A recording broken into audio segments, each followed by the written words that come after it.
Gracias, felicidad. El honor, el privilegio es mío en esta noche para ustedes. Todavía para mí es de tarde poder compartir con un tema tan importante. Hoy solamente vamos a hacer la introducción porque es un tema que desde el Génesis capítulo 3 hasta Apocalipsis capítulo 22 es un tema que ha sido desarrollado de una manera muy amplia, así que no sé cuántos minutos tengo, felicidad, 30, 40. Tony, tú tira para allá, no te preocupes. Ok, antes de orar y de introducir el tema como tal, quisiera dar algunas recomendaciones. La primera es que hagamos de las palabras del apóstol a la iglesia de los bereanos, hagamos nuestra esas palabras de que ellos eran más nobles que los que estaban en Tesalónica, pues al escuchar no a cualquier persona exponer la palabra, al escuchar al gran apóstol, ellos no creyeron porque lo decía el apóstol, sino que ellos fueron a las escrituras. ¿Qué quiero decir con esto? Que ningún hombre es una autoridad en materia de fe. La autoridad está en la palabra. Por lo tanto, no es el hombre que predica la palabra, sino la palabra que tiene poder para salvar el alma. El hombre puede ser un instrumento de Dios, pero también puede llegar tristemente a ser un instrumento del enemigo. Otra cosa que debo decir es que nunca olvido la ilustración que hizo un evangelista en cuanto a la manera de interpretar los eventos, a los textos. Él tomó, recuerdo, en esa ilustración tomó una copa y esa copa la llenó de alcohol, de ron, y luego tomó una lombriz de tierra. Y él quería ilustrar el efecto que tiene el alcohol sobre la salud. Él introdujo la lombriz en la copa, la alzó. Pudieran ver, cuando la lombriz entró en contacto con el alcohol, se desintegró, murió. Y él hizo una pregunta al auditorio. ¿Qué conclusión sacan ustedes de lo que han visto? Y un hombre levantó su mano y balbuceando palabras, porque evidentemente estaba bajo los efectos del alcohol, dijo: la conclusión que yo saco es que el alcohol es bueno para los parásitos, para matar las lombrices. Hago la pregunta, ¿era lo que el predicador quería ilustrar, enseñar? Claro que no. Fue la interpretación de aquel hombre porque su tendencia era hacia el alcohol. Quiero hacer una advertencia. Yo no soy teólogo. Yo voy a decir como dijo el profeta. Yo no soy profeta ni hijo de profeta. No soy teólogo. Mi área de estudio es la lingüística. Y hay algo interesante con los textos, las palabras tienen poder. Y hay algo que se llama morfosintaxis, el orden que tienen las palabras en la cadena hablada o escrita. Y el cambiar el orden de las palabras puede cambiar radicalmente su significado.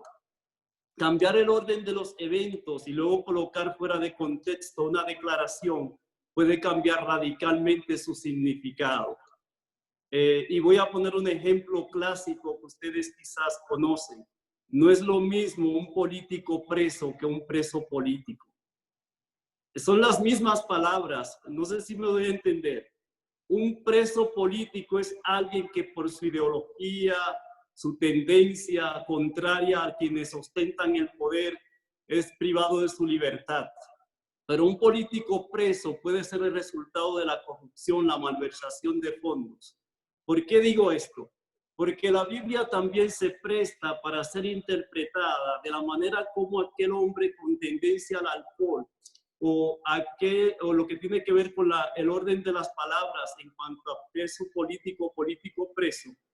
Si yo las palabras de la Biblia las coloco en el orden contrario a cómo están, voy a poner un ejemplo. Si yo empiezo a hablar de los errores de David y al final pongo: y era David conforme al corazón de Dios, Es diferente a si yo digo David era conforme al corazón de Dios y después al citar sus errores digo, y en esta circunstancia y etapa de su vida, David dejó de ser un hombre conforme al corazón de Dios.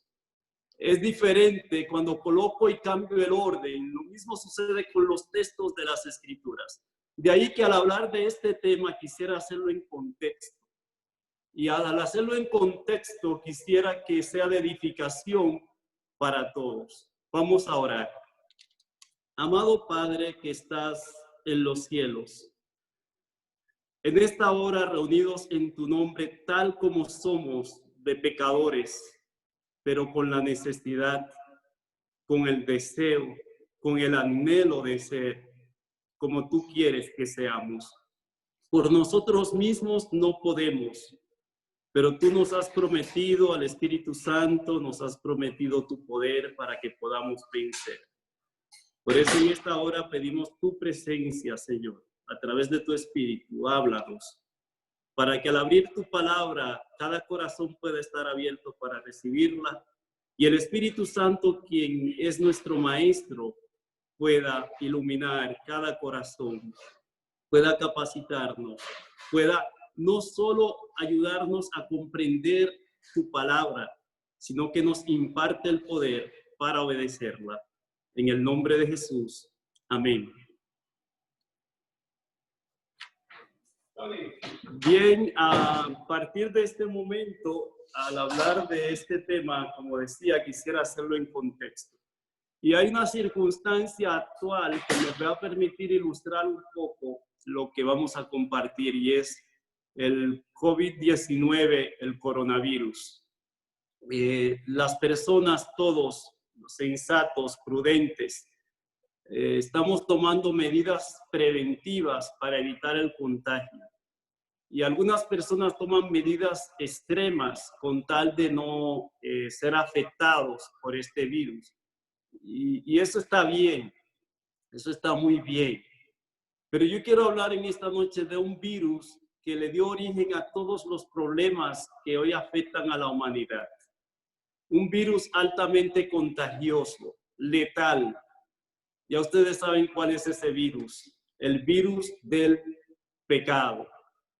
El pecado tuvo su origen y solamente voy a citar los libros y capítulos en este momento para que ustedes en sus hogares como buenos bereanos puedan estudiarlo. El libro de Isaías capítulo 14 y el libro de Ezequiel capítulo 28 nos hablan del personaje en quien se originó el pecado y el lugar donde se originó el pecado. Y Apocalipsis capítulo 12 nos dice cuántos fueron contagiados por el virus del pecado en el reino de los cielos. Dice que una tercera parte fueron arrastrados, contaminados. Ahora, el pecado es un misterio, su origen. ¿Cómo pudo haber surgido el pecado, una creación perfecta, en un ser perfecto? Eso es un misterio. De hecho, la Biblia, su contenido es el relato de la realidad del conflicto entre el bien y el mal. Y nos habla de dos misterios. El misterio de la piedad en 1 Timoteo 3:16 y el misterio de la iniquidad en 2 Tesalonicenses 2:7. ¿Por qué la Biblia le llama misterio tanto a la encarnación, a la humanidad de Cristo, como al origen o al desarrollo del pecado? Le llama misterio porque no hay manera de explicarlo, no hay manera de entenderlo desde el punto de vista racional e intelectual para las criaturas finitas. Es un misterio cómo en un ser creado perfecto surgió el pecado. Es un misterio el hecho de que el creador se haya hecho criatura, de que el inmortal se haya hecho mortal, de que el Señor se hiciera siervo, de que el omnipotente se hizo potente. Es un misterio la encarnación de Jesús, es un misterio el origen del pecado. Ahora, una pregunta que muchas veces nos hacemos o nos han hecho es, ¿por qué Dios no destruyó a Satanás en el cielo cuando se rebeló, si Dios tenía el poder para hacerlo. Y Dios pudo habernos ahorrado todo este problema que ha afectado a la humanidad durante aproximadamente 6.000 años de conflicto aquí en el planeta Tierra. Yo debo dar una respuesta sencilla que también está llamada a ser tema de estudio para los bereanos. La razón por la cual Dios no destruyó a Satanás en el cielo cuando se rebeló es posible entenderla a partir de la razón por la cual Jesús no rechazó a Judas cuando se ofreció para ser su discípulo. La manera más fácil de comprender un tema es yendo de lo conocido a lo desconocido, de lo terrenal a lo celestial. Y esta dinámica en la manera de abordar un tema es importante. Está revelado el por qué Jesús no rechazó a Judas. Jesús sabía quién era Judas, pero los discípulos no.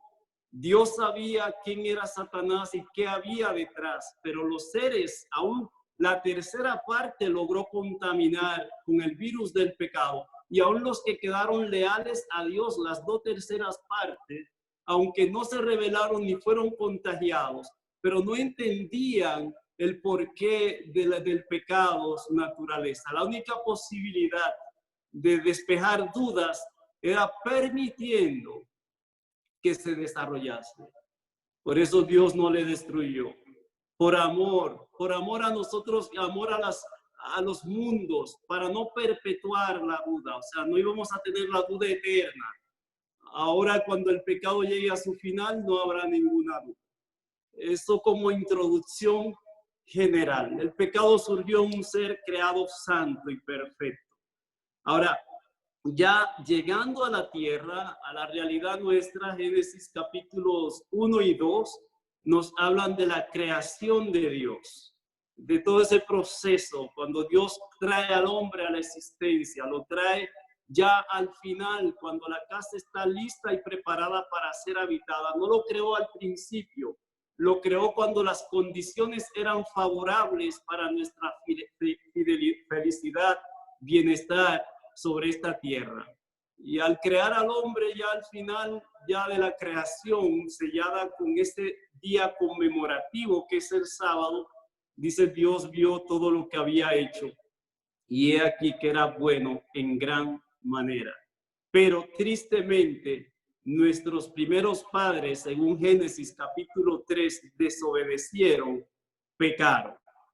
Así que el pecado, un virus muy contagioso, penetró en nuestro planeta. ¿Y cuántos fuimos contagiados? Pues la carta a los romanos, el capítulo 3, en la carta a los romanos, el capítulo 3, versículo 23, dice cuántos fuimos afectados por el virus del pecado en el planeta Tierra. Romanos 3:23 dice, por cuanto todos pecaron, no algunos, no la mayoría, todos pecaron, dice, están destituidos de la gloria de Dios. El pecado nos enemistó, nos separó de Dios. Debo decir que yo no me separo de Dios cuando cometo una acción que es calificada como pecado. Yo peco cuando me separo de Dios. La separación de Dios me expone a la transgresión. De hecho, separarme de Dios es separarme de la fuente de vida. Separarme de Dios es entrar en tinieblas porque Él es luz, Él es fuente de luz. Ahora, Romanos capítulo 6 y el versículo es el 23, nos habla de la consecuencia ya desde el punto de vista de la realidad física nuestra, la sentencia en Romanos 6:23, pero también está la vacuna, el antídoto, la solución divina al problema del virus del pecado. Romanos 6:23 dice, porque la paga del pecado, ¿qué es? Muerte. Esa es la sentencia. Pero luego a lo que agrega nos trae esperanza. Más la dádiva de Dios es vida eterna en Cristo Jesús, Señor nuestro. El Señor no nos abandonó a nuestra suerte en medio del contagio. Y algo importante entender a la luz de lo que tiene que ver con el gran conflicto es que hablar del pecado, su origen, su desarrollo, su erradicación final, hace necesario hablar de Jesús y su encarnación. ¿Por qué fue necesaria la venida de Cristo a nuestra tierra? ¿Por qué Dios se hizo hombre? ¿Por qué el Creador se hizo criatura? El inmortal se hizo mortal. ¿Por qué? ¿Para qué vino Jesús a la tierra? Son muchas las respuestas que yo sé que ustedes podrían darme y todas ellas respuestas bíblicas. Pero yo la voy a resumir en una sola palabra.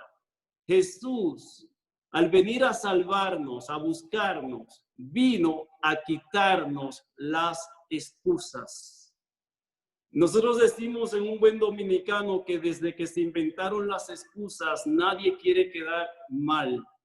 Jesús vino a quitarnos las excusas. Y en este contexto debo decir que el pecado surgió en carne santa, en mente santa, en seres creados santos, surgió el pecado. Por lo tanto, carne santa no es garantía para no pecar. Y lo voy a repetir, carne santa no es garantía para no pecar. El pecado en el cielo surgió en un ser que fue creado santo y perfecto. Y el pecado se propagó en el Edén en seres que fueron creados santos y perfectos. O sea, carne santa no es garantía para no pecar. Ahora, con la introducción del pecado en nuestro mundo, a la luz de lo que dice Génesis capítulo 3, surgió un cambio. La Biblia debe ser estudiada tomando 2 capítulos o 4 capítulos como fundamento. Génesis 1 y 2 y Apocalipsis 21 y 22. Génesis 1 y 2 tienen el plan eterno de Dios. Apocalipsis 21 y 22 introducen la restauración del plan de Dios cuando dice vi un cielo nuevo y una tierra nueva. Ahora, en el desarrollo de ese drama del pecado, desde Génesis capítulo 3 hasta Apocalipsis capítulo 20, que ya el 21 nos introduce en la tierra nueva, podemos ver en este conflicto cómo Satanás ha destruido a tantos seres humanos, pero cómo también Dios ha restaurado a tantos seres humanos. Con la entrada del pecado surgieron muchos cambios, hubo consecuencias. Y yo voy a citar algunas consecuencias que trajo el pecado. El pecado trajo mente, carne ya pecaminosa.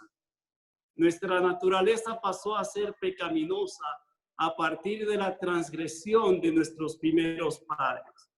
El pecado trajo sufrimiento. El pecado trajo enfermedad. El pecado trajo pobreza. El pecado trajo muerte. Ahora, es importante al analizar este tema hacer una diferencia entre lo que son las consecuencias del pecado y lo que es pecado. No es lo mismo consecuencias del pecado a pecado. Me explico. Todos tenemos carne pecaminosa, pero no somos condenados a la muerte eterna por tener carne pecaminosa, porque con el nuevo nacimiento, según lo que nos presenta tanto segunda de Corintios 5:17, lo que nos presenta Juan 1, cuando somos engendrados, no por obra y gracia por voluntad de varón, no por voluntad de carne, sino por voluntad de Dios, por obra y gracia del Espíritu Santo, nuestra carne no es cambiada, nuestra naturaleza pecaminosa continúa. Por lo tanto, aunque la naturaleza pecaminosa es consecuencia de la entrada del pecado, carne pecaminosa no es pecado. El pecado trajo pobreza, pero ser pobre no es pecado. Hay un tipo de pobreza que quizás se pueda asociar con un tipo de pecado. ¿Cuál? La que es resultado de la ociosidad, de la mayordomía infiel. Ese tipo de pobreza quizás. La enfermedad no es pecado. Aunque es consecuencia del pecado, enfermarse no es pecado. Eliseo, quien fue instrumento de Dios para sanar a Naamán el sirio de la lepra, que era la enfermedad más temida y contagiosa de los tiempos bíblicos, dice el relato bíblico que él se enfermó, el profeta, y que murió de la enfermedad que adquirió. O sea, Dios no hizo un milagro para sanar al profeta. ¿Qué quiero decir con esto? Que hay que hacer diferencia entre lo que es consecuencia del pecado y lo que es pecado. Al pecado trajo sufrimiento, pero no todo el que sufre está en pecado. De hecho, Isaías 53 nos habla del Mesías sufriente, de nuestro amado Salvador, quien después de sus heridas, del maltrato que recibió, vería el fruto y se sentiría satisfecho. O sea, en este mundo, aún siendo fieles a Dios, no estamos exentos del sufrimiento. ¿Por qué? El pecado trajo como consecuencia el sufrimiento, pero no siempre sufrir es pecado. A veces todo lo contrario, el sufrimiento es consecuencia de la fidelidad y no de la infidelidad, como en el caso de Job. Su fidelidad, Dios permitió que fuera probado. Sin embargo, Job fue íntegro en todo momento y circunstancia en medio de esas terribles pruebas. El pecado trajo la muerte, pero morirse no es un pecado. Se muere el justo y el injusto, el sellado para vida eterna y el que no lo es. ¿Por qué estoy diciendo esto? Porque en su humanidad Jesús sufrió las consecuencias del pecado que no se nos imputan como pecado. Voy a repetir esto. En su humanidad, Jesús sufrió las consecuencias del pecado que no se nos imputan como pecado. Jesús fue pobre, más pobre que tú, más pobre que yo. No pobreza por negligencia, porque era laborioso. Hasta los 30 años se dedicó a trabajar en la carpintería, a producir para ayudar a la familia. Jesús, su pobreza no fue por negligencia ni mala administración. Su pobreza más bien fueron circunstancias que lo rodearon en medio de su fidelidad, que pueden rodearte a ti también y a mí en medio de la fidelidad. Jesús, al adquirir nuestra humanidad, sufrió las consecuencias del pecado y repito, que no se nos imputan como tales. Hasta ahora estoy tratando de crear un fundamento para temas posteriores al hablar acerca del virus del pecado. Por eso no he ido a textos tan puntuales hasta este momento, porque quiero más bien empezar a provocar a los bereanos a analizar y a ver desde una perspectiva del universo de las escrituras, que es un producto integral que no puede ser separado, sino tomado como un todo, al analizar un tema tan serio como este. Y es importante entender la primera profecía que aparece en la Biblia, considerada profecía mesiánica, Génesis 3:15, es una profecía maravillosa. Génesis 3:15, considerada primera profecía mesiánica, después de introducido el pecado en nuestro mundo, dice que habría una enemistad. Pondré enemistad entre ti y la mujer, entre tu simiente y la simiente suya. Esta te herirá en la cabeza y tú le herirás en el calcañar. El enemigo, el autor del pecado, aún al inmaculado Hijo de Dios, pudo tocarlo, pero él no tocó la cabeza de Cristo, él tocó su carne. Él pudo traspasar su costado, pudo escupir su rostro, pudo coronarlo de espinas, pero no pudo contaminar con el virus del pecado la mente de nuestro amado Salvador Jesús. Ahora, ¿por qué el pecado, un virus altamente contagioso y letal, nos afecta como nos afecta. Quisiera decir que esas medidas preventivas que se han tomado para evitar el contagio del COVID-19, también en la Biblia tenemos medidas preventivas para evitar el contagio del virus del pecado. Medidas más eficaces, medidas más claras, poderosas en la Biblia para evitar el contagio. Y voy a hacer dos declaraciones históricas en el desarrollo del cristianismo que es importante a la hora de analizar este tema. Primero, no creemos en el postulado de Agustín de Hipona, quien en los siglo IV proclamó la creencia del pecado original.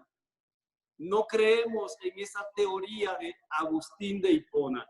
¿Qué enseñó Agustín de Hipona? Al él no encontrar respuesta en su experiencia cristiana a los conflictos que él tenía y el ir constantemente a la desobediencia, él llegó a una conclusión, y era que nosotros al nacer ya estamos tan predispuestos al pecado y condenados que no hay manera de obtener victoria sobre el pecado, y que al nacer necesitamos entonces ser bautizados. Por eso se adoptó el bautismo infantil luego de los bebés, porque San Agustín ayudó a que se preparara el terreno para bautizar a los bebés, a los infantes. Nosotros no creemos en la teoría del pecado original de Agustín de Hipona.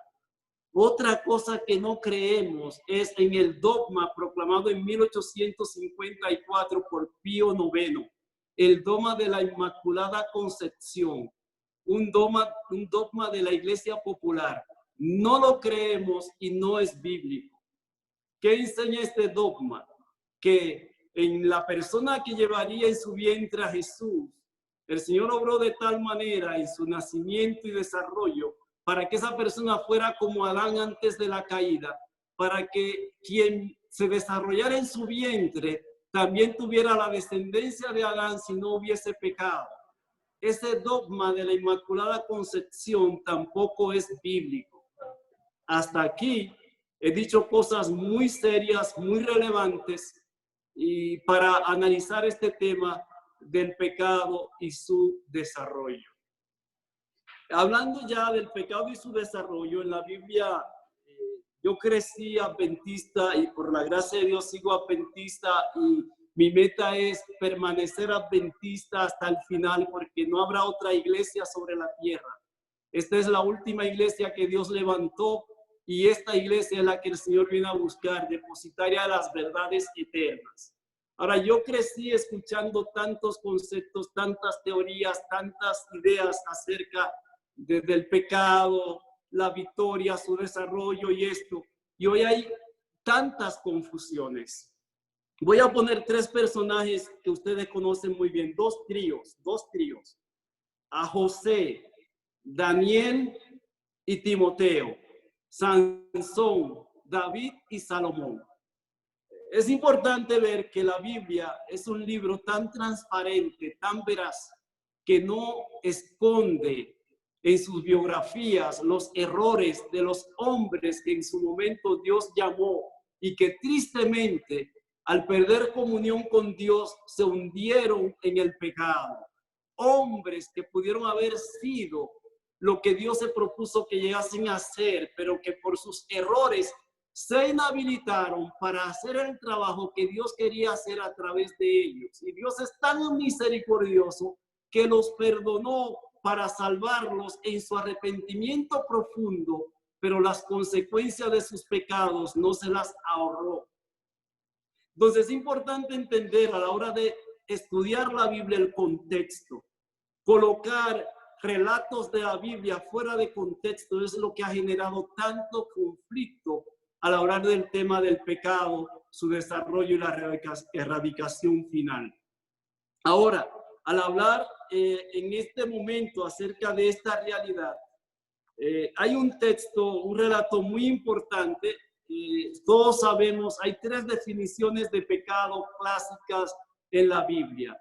Una está en Primera de Juan, capítulo 3, versículo 4, dice que la violación de la ley de Dios, refiriéndose al decálogo, refiriéndose a los 10 mandamientos, es pecado. La otra está en Santiago 4:17, que dice, el que sabe hacer lo bueno y no lo hace, está en pecado. Y la otra está en Romanos 14:23, que dice, el que actúa sin fe está obrando mal, por lo tanto es pecado. Esas tres definiciones general que nos hablan del pecado en la Biblia son muy importantes, porque hay pecados que no son por acciones malas ejecutadas. El que sabe hacer lo bueno y no lo hace, yo sé lo que es bueno, sé cuál es el deber, pero por omisión dejo de hacer lo bueno, se me imputa como pecado, no por haber hecho un mal, sino porque dejé de hacer un bien. Esto es importante entenderlo.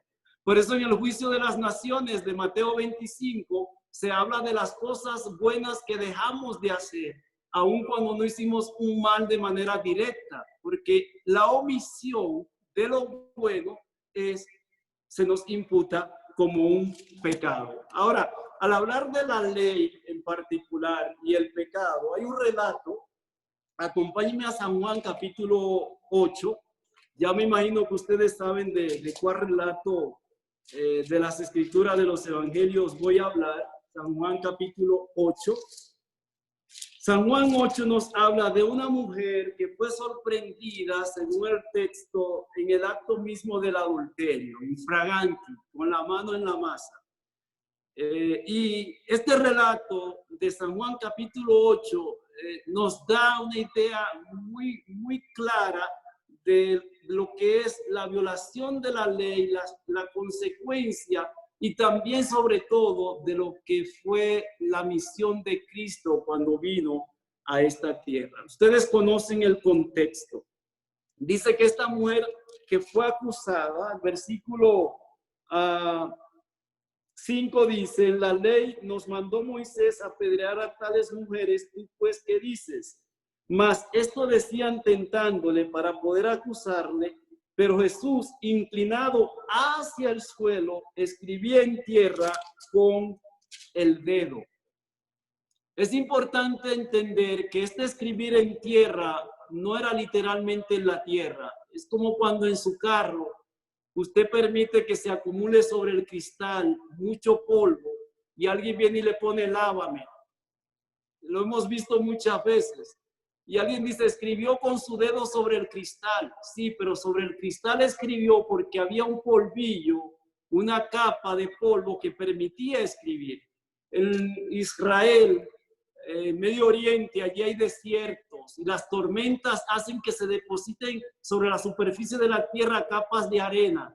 Y Jesús escribió con su dedo sobre la arena. Es importante entender que el pecado fue escrito sobre la arena.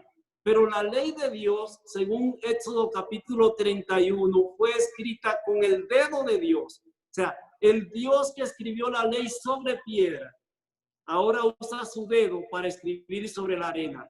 Sobre piedra se escribió lo que es eterno, lo que es santo, puro, perfecto, una transcripción del carácter de Dios. La santa ley en 2 tablas de piedra, según Éxodo 31.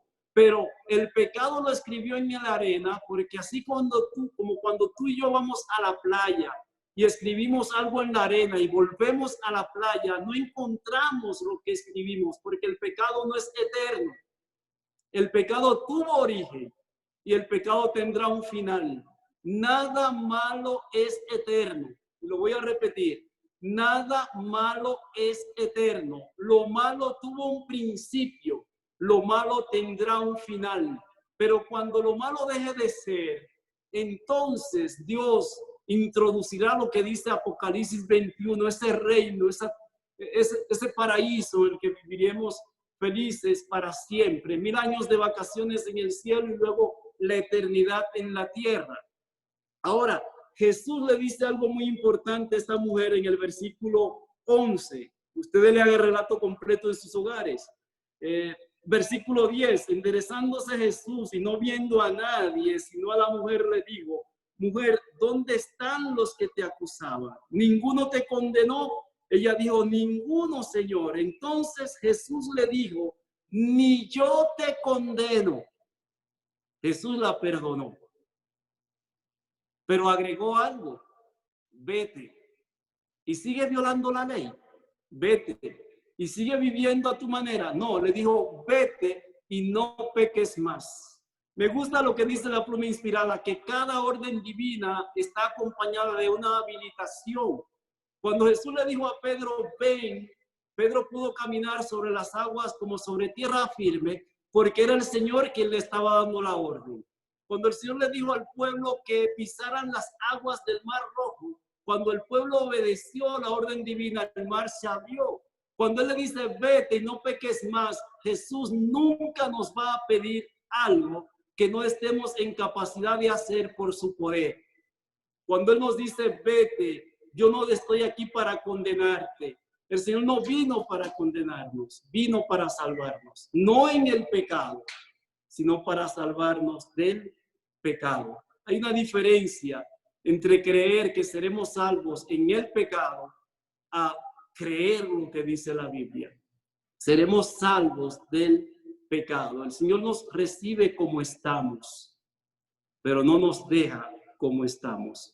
Su poder obra para hacer de nosotros, como dice 2 Corintios 5:17, nuevas criaturas, no criaturas mejoradas, sino criaturas transformadas. Ahora, al hablar del pecado, su origen, su desarrollo y su erradicación final, al hablar de Jesús en particular y sus tentaciones, capítulo 4 del Evangelio según San Mateo, yo quisiera invitarles a ver algunos textos de de San Mateo capítulo 4. Allí está registrada la experiencia de Jesús, muy especial esta experiencia. Mateo capítulo 4. Hay tres momentos muy importantes en la vida de Cristo. Uno fue el momento de su concepción. Dice que Jesús nació por obra, según Mateo 1:18. Obra y gracia del Espíritu Santo lo engendró. Y tú dirás, ese fue Jesús. Y yo te digo, sí. Pero Juan 1:12 y 13 dice que tú y yo, para ser del reino, también necesitamos ser engendrados por el mismo poder que engendró a Jesús. O sea, quien engendró a Jesús para que el verbo se hiciera carne, también engendra en ti y en mí a ese ser para que participemos de una nueva experiencia al adquirir una mente diferente, aún en la misma carne, que sigue siendo la carne pecaminosa. Ahora, en Mateo capítulo 4, entonces Jesús fue llevado por el Espíritu al desierto para ser tentado por el diablo. Versículo 2. Y después de haber ayunado 40 días y 40 noches, tuvo hambre. Dos personajes más en la Biblia ayunaron durante 40 días y 40 noches. ¿Quiénes? Moisés y Elías. Y ahora nos habla de Jesús, quien ayunó 40 días y 40 noches. Si alguien quiere luego ver el relato, Éxodo 34 nos habla del ayuno de Moisés y Primera de Reyes capítulo 19 nos habla del ayuno de Elías. Ahora, hubo una diferencia entre Jesús, Elías y Moisés. ¿Cuál fue? 40 días después, Moisés y Elías estaban tan fuertes, robustos, físicamente hablando, como cuando iniciaron ese ayuno. Ahora, 40 días después, Jesús estaba debilitado en su máxima expresión. Estaba demacrado. Estaba con hambre en grado absoluto. Y el tentador lo sabía. El enemigo lo sabía. Él siempre llegará a tu vida y a mi vida en el momento de mayor debilidad, de flaqueza, cuando Él entienda que las circunstancias le son favorables para tendernos la trampa. El versículo 3. Y vino el tentador y le dijo, si eres hijo de Dios, di que estas piedras se conviertan en pan. La primera tentación que le tendió Satanás a Jesús fue para que hiciera uso de su divinidad para suplir una necesidad física. Satanás no te va a tentar a ti a convertir las piedras en pan ni a mí, porque él sabe que no somos Dios. Satanás no dudaba de la divinidad de Cristo, tampoco dudaba de su humanidad. Hay seres humanos que dudan de la divinidad de Cristo, Satanás no. De hecho, hay un texto en Santiago que dice, los demonios creen y tiemblan. No hay demonios ateos, todos los demonios son creyentes. Pero hay seres humanos que se leen 2 libros, tienen orgullo intelectual y luego declaran que son ateos, que no creen en Dios. Satanás no dudaba de la divinidad de Cristo, tampoco de su humanidad. Lo tienta a usar su divinidad. Al final del ministerio de Cristo, allí vemos en la cruz que lo tienta de nuevo a usar su divinidad. Si eres hijo de Dios, bájate de la cruz. O sea, Satanás está tentando a Jesús a usar su divinidad al inicio de su ministerio y al final de su ministerio. Ahora, en su humanidad aquí, es importante entender, y voy a recomendar 2 capítulos para que los lean en sus hogares, del deseado de todas las gentes, los capítulos 11 y 12. El 11 es la tentación y el 12 es la victoria. ¿Por qué? En el capítulo de la tentación habla de que Jesús tomó nuestra naturaleza con 4,000 años, debilitándose la raza humana. Y dice que en esa circunstancia, cuando Él toma nuestra naturaleza, no olviden lo que dije al principio, el pecado introdujo cosas que son resultados del pecado, pero que no se nos imputan como pecado. Al versículo 4. Entonces respondió Jesús y dijo, ¿qué fue lo que dijo Jesús? Escrito está, no solo de pan vivirá el hombre, sino ¿de qué?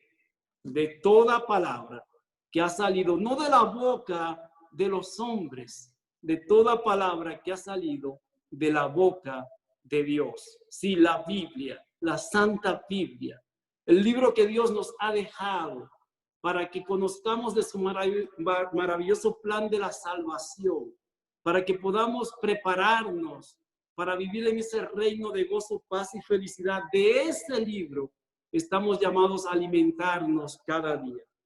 Es importante que entendamos la ecuación que se dio en esta tentación de Jesús. La carne estaba debilitada en su máxima expresión, más tentación fuerte. ¿Cuál fue el resultado? Victoria. Es una ecuación que desde el punto de vista de los matemáticos no tiene sentido. Es ilógico el resultado. No es intelectualmente racional. Carne débil en su grado absoluto, más tentación fuerte, resultado victoria. ¿Qué quiero decir? Que no pecamos porque la carne sea débil. El pecado surgió en carne santa y fue vencido en nuestra carne. Dice que Jesús condenó el pecado en la carne.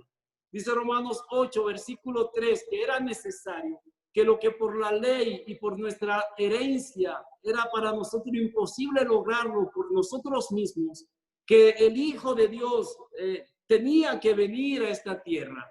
Y esto que estoy diciendo es relevante, es muy fundamental a la hora de hablar del pecado. ¿Por qué? Hay personas que están diciendo lo mismo que dijo Satanás y lo que él dice, que la ley de Dios no puede ser obedecida, que la victoria sobre el pecado en nuestra naturaleza no es posible, que hasta que Cristo venga continuaremos pecando.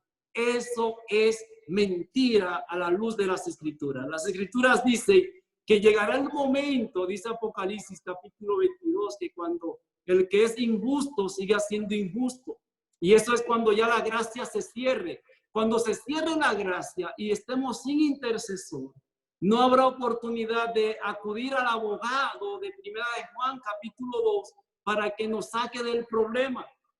En el contexto de la gracia, si por mi falta de comunión yo peco, que no hay excusa para el pecado, ningún pecado puede ser excusado, pero si por separarme de Dios, por perder la comunión yo peco, mientras hay gracia, tengo un abogado, un intercesor, un salvador, que si me arrepiento de corazón como se arrepintió David después de su pecado horrible, el Señor nos perdonará. Pero llegará el día cuando el abogado no estará, el intercesor no estará, y tendremos que tener ya sellado el destino eterno. La carta a los Hebreos, el capítulo 12 dice, sin santidad nadie verá al Señor. Y sin embargo, Apocalipsis 1 dice, todo ojo le verá, hasta los que no eran santos. O sea, refiriéndose a los que traspasaron al Señor. ¿Qué nos está diciendo la Biblia? Nos está diciendo no que ningún ojo no va a ver al Señor si es un impío cuando Él venga. Lo que nos está diciendo es que todo el que lo vea y no sea santo morirá con su resplandor, con su gloria. ¿Por qué la humanidad no murió cuando Jesús vino? Veló su gloria en el contexto de la gracia para su presencia, con su presencia no destruirnos, sino redimirnos. Pero cuando Él venga con poder y gloria, como lo que Él es, donde haya pecado, habrá destrucción. Donde haya santidad, habrá redención. Hay tres palabras muy complicadas para la teología moderna. Son la palabra perfección, justicia y santidad. Ayer alguien me decía, hermano Tony, pero la Biblia dice que no hay justo ni a un uno. Y yo le decía, sí, en Romanos 3 el apóstol dice que no hay justo ni a un uno. Pero en Romanos 1 el apóstol dice, el justo por la fe vivirá. Lo que el apóstol está diciendo es que fuera de Jesús no hay ninguna posibilidad de salvación. Que fuera de Jesús nuestros actos están manchados por el egoísmo y son como trapos de inmundicia. Que fuera de Jesús no hay posibilidad de nosotros ni de santidad, ni de justicia, ni de perfección. Que solamente en Jesús es posible obtener salvación y vida eterna. Como les dije al principio, este es un tema muy amplio. Yo solo estoy tratando de colocar sobre la mesa situaciones para ver en diferentes ángulos. Debo decir, ya llegando casi al final de esta introducción, para luego en intervenciones posteriores escuchar opiniones, vamos a abrir un diálogo un sábado de estos, para con tiempo limitado poder abordar el tema y que cada quien se exprese. Pero hoy lo que hemos querido es más o menos presentar este contexto. Hay dos capítulos muy reveladores de las Escrituras. Están en la carta a los Romanos. El capítulo 7 y el capítulo 8. A veces la gente me pregunta y me dice, pero ¿Jesús era humano como nosotros? Le digo, claro que sí. Jesús era humano como nosotros, pero no como nosotros. Tuvo que enfrentar el pecado en nuestra condición carnal. No. Jesús nunca vivió la experiencia del hombre de Romanos 7. Jesús vivió la experiencia del hombre de Romanos 8. Jesús nunca fue guiado por la carne. Jesús siempre fue guiado por el Espíritu. Y Romanos 8:14 dice que los hijos de Dios son los que son guiados por el Espíritu de Dios. Y Romanos 8:1 dice, ninguna condenación hay. Ahora, para los que están en Cristo Jesús, los que no andan conforme a la carne, sino conforme al Espíritu. Y Gálatas capítulo 5 habla de las obras de la carne en plural, pero cuando va a hablar del Espíritu pasa y hace un uso del singular. Él no dice los frutos del Espíritu. Vaya a Gálatas capítulo 5, dice más el fruto en singular Espíritu, y luego presenta una manifestación plural. La Biblia debe ser estudiada en su contexto. Hermanos bereanos, hay muchas voces hoy rebajando la santidad, la solemnidad de las Sagradas Escrituras y vendiendo un evangelio que no es auténtico. Y aún en nuestros púlpitos, tristemente, a veces hay personas que han leído libros de fuentes que no son las nuestras, que leen a San Agustín, que leen a los padres de la cristiandad, que todos tuvieron un legado y que desarrollaron la plataforma para el desarrollo de esos 1260 años de supremacía papal. Y al leer esas literaturas del mundo protestante y del mundo católico, muchas veces somos contaminados por ideas que no son del legado adventista. Nosotros, sin ser legalistas, creemos que la venida de Cristo tuvo un propósito y que ese propósito fue el redimirnos, rescatarnos de las garras del enemigo, pero también darnos el ejemplo, quitarnos las excusas. voy a dejar sobre la mesa lo que dice Juan, la lectura que tuvo la hermana Felicidad la primera carta de Juan, dice, el que permanece en él no peca. Usted me dirá, pero entonces, hermano Tony, ¿quién no peca? Yo le digo, quien no peca es quien dice Juan, quien permanece en él. No me hagas preguntas que no son bíblicas. La Biblia dice, el que permanece en él no peca. Entonces, hermano Tony, ¿por qué pecamos? Porque perdemos la comunión. No pecamos porque la carne sea débil. Pecamos porque la comunión se debilita. Cuando la carne de Jesús estaba débil, 40 días después, su comunión estaba fuerte. Cuando su carne estaba débil, su relación con Dios estaba fuerte. Cuando su carne estaba débil, su deseo de hacer la voluntad de Dios era suprema en su corazón. La debilidad de la carne no es excusa para caer en la tentación. La debilidad de la carne siempre estará hasta la segunda venida. Ahora, Primera de Corintios, capítulo 15, debe ser leído en su contexto. Primera de Corintios 15 no nos dice que cuando el Señor venga pondrá santidad. Primera de Corintios 15 no nos dice que pondrá justicia. Primera de Corintios 15 no nos dice que pondrá perfección. Eso tendrá que estar resuelto antes de su venida. Cuando Él venga, Primera de Corintios 15 dice que pondrá en esto corruptible incorrupción. O sea, nos dará carne santa, como la que tenía Adán y Eva antes de pecar. Y en esto mortal pondrá inmortalidad. Eso es lo que dice el texto de manera íntegra. No podemos agregarle, no podemos quitarle, no debemos sacarlo de contexto. Hay personas que dicen, no, hermano, cuando el Señor venga me pondrá lo que me falte. Es ahora cuando el Señor quiere poner en tu vida y en mi vida lo que nos falta. Es ahora mientras Él intercede en el santuario celestial, que Él quiere, mientras purifica el santuario, purificar mi corazón y purificar tu corazón de toda contaminación de pecado. Por nosotros mismos no podemos, pero todo lo podemos en Cristo, quien es nuestra fortaleza. La carta del apóstol Judas, el único capítulo que tiene el versículo 24 dice, poderoso es Dios para guardarnos sin caídas. ¿Por qué pecamos? San Juan capítulo 15 dice por qué pecamos. Porque San Juan capítulo 15, la vid verdadera, dice que separados de Él, nada podemos hacer. O sea, nada bueno. Para poder vivir la vida que Él quiere que vivamos, necesitamos estar conectados a Él siempre. Consagrarnos a Él siempre. Me gusta ese maravilloso párrafo de la inspiración que dice, conságrate a Dios todas las mañanas. Haz de esto tu primer trabajo. Siempre que pecamos. El apóstol Juan no está diciendo que un cristiano nunca cometerá un pecado. No somos salvos una vez y salvos para siempre. Otro concepto antibíblico. Lo que el apóstol está diciendo es que siempre que pecamos es porque dejamos de permanecer en Él. Que conectados a Él es imposible pecar. Conectados a Él es imposible apagarnos porque Él es la fuente de luz. Conectados a Él es imposible la muerte eterna porque Él es la vida. Conectados a Él es la única posibilidad que tenemos de vivir la vida que Dios quiere que vivamos. Mis amados, dejemos de escuchar al hombre. En esta noche, al dirigirme a ustedes, lo primero que le dije fue, sean como los bereanos, no lo que Tony diga, no lo que diga el pastor, no lo que diga el teólogo, no lo que diga el doctor en teología, no.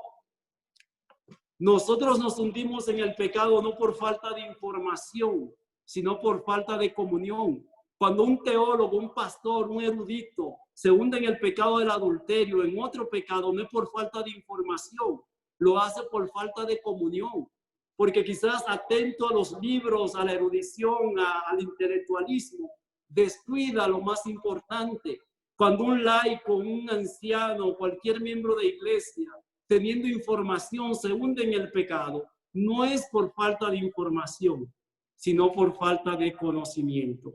No es lo mismo tener información que tener conocimiento. Satanás está informado de los textos de la Biblia, pero no conoce la Biblia. ¿Por qué? San Juan 17 dice que la vida eterna está no en tener información, sino tener conocimiento. Y el verbo conocer en la Biblia es un verbo con una carga semántica muy profunda, un significado muy importante. La Biblia dice que los hombres de Sodoma y Gomorra le dijeron a Lot: queremos conocer a tus visitantes. Y Lot le dijo: no hagáis tal mal, porque para Lot conocer, él sabía lo que significaba.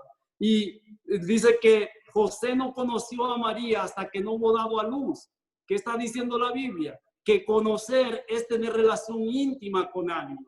Conocer a Dios no es tener información acerca de Dios. Conocer a Jesús no es tener información acerca de Jesús, es tener una relación personal con Él. Sin relación personal con Dios, no hay posibilidad de victoria. Pero conectados con Él, todo es posible. Mi deseo y mi oración, mis amados, es que nosotros escudriñemos las Escrituras. Hay muchas voces hoy diciéndonos lo que la Biblia no dice, sacando de contexto los textos, citando las historias de personajes de la Biblia fuera de contexto, cambiando el orden semántico, la morfosintaxis, poniendo políticos presos como presos políticos. Eso no es correcto a la hora de estudiar las Escrituras. Dejemos que Dios sea Dios. Concluyo, y no voy a comentar el párrafo. Concluyo lo que dice el deseo de todas las gentes con relación a la experiencia de victoria. El capítulo tiene que ver con no se turbe vuestro corazón. La página es la 621. Toda verdadera obediencia proviene del corazón. La de Cristo procedía del corazón. Y si nosotros consentimos, se identificará de tal manera con nuestros pensamientos y fines, amoldará de tal manera nuestro corazón y mente en conformidad con su voluntad, que cuando le obedezcamos, estaremos tan solo ejecutando nuestros propios impulsos. La voluntad, refinada y santificada, hallará su más alto deleite en servirle. Cuando, escuchen bien el verbo que va a introducir ahora, cuando conozcamos a Dios, el verbo conocer, cuando conozcamos a Dios como es nuestro privilegio conocerle, nuestra vida será una vida de continua obediencia. Continuo no es intermitente. Cuando la luz del carro está intermitente, se enciende y se apaga. Continuo es algo que se mantiene, que será de continua obediencia. Si apreciamos el carácter de Cristo y tenemos comunión con Dios, aquí habla de la comunión, el pecado llegará a hacernos odioso. Necesitamos amar al pecador, pero odiar el pecado. Odiar el pecado es lo mismo que sentimos cuando nos pasa un fumador. Cuando el fumador exhala ese humo viciado del cigarrillo, tú lo odias y lo rechazas.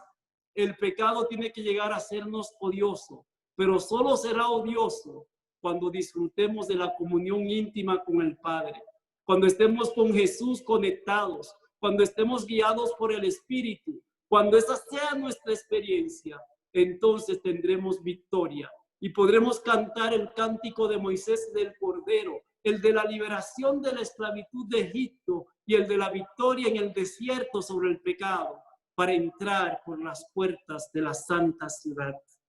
Amigos de Betania por siempre, el deseo de Dios es vernos en ese concierto universal. La canción ha sido elegida, las puertas son 12, los porteros ya fueron seleccionados, no habrá barrenderos. Hay gente que dice: yo quiero ir al cielo aunque sea como barrendero. En el cielo no habrá necesidad de barrenderos, no habrá nada que contamine la santa ciudad. La única posibilidad de estar allí es como cantantes, y el cántico es el cántico de la victoria de aquellos que hayan echado su suerte con Jesús mientras hay gracia.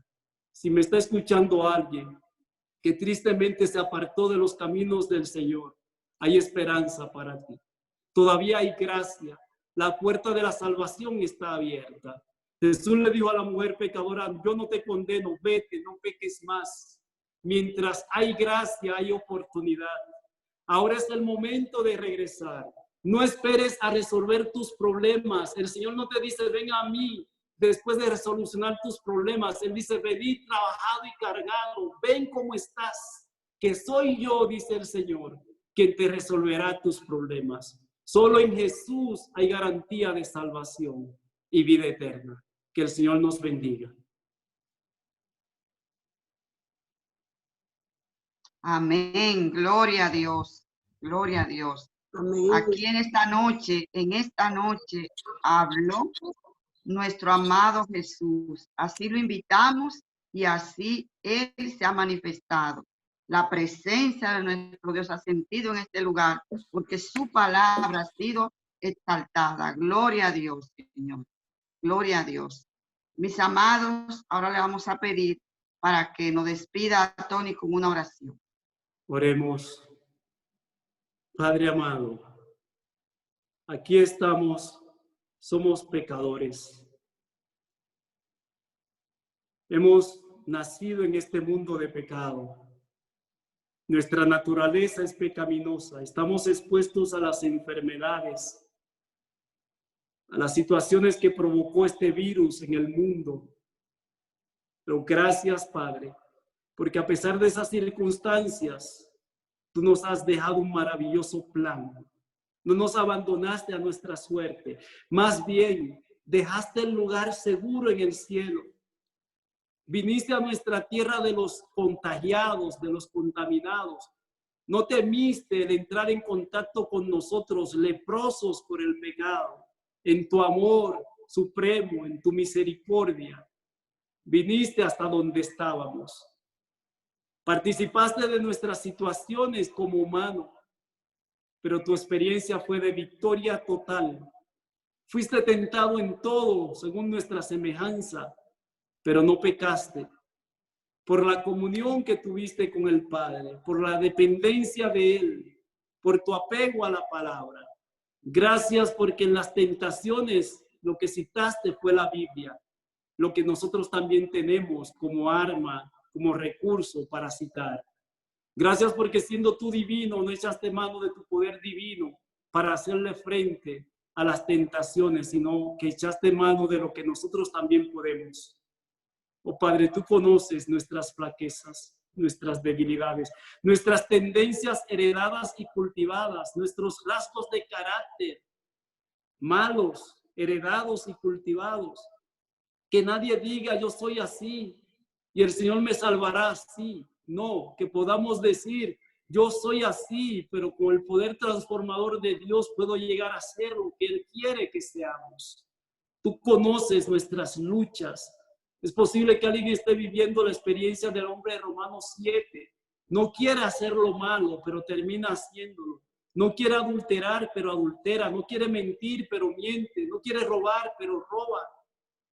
No quiere violar el sábado, pero lo viola. Tú conoces nuestras circunstancias y no hay excusas para el pecado. Ayúdanos, Padre, a poder permitirte que sea el Espíritu Santo quien nos tome, para que la experiencia del hombre de Romanos 8 sea nuestra experiencia, que estando en Jesús y no guiados por la carne, sino por el Espíritu, en nosotros esté el fruto del Espíritu para tu honra y para tu gloria. Nosotros no podemos, pero todo lo podemos en Cristo que nos fortalece. Y en su nombre te pedimos que nos des ese poder. Danos un sueño restaurador. Suple cada necesidad de este grupo, de cada persona que se conectó en esta noche, y hazlo conforme a tu voluntad. En el nombre de Jesús. Amén. Amén.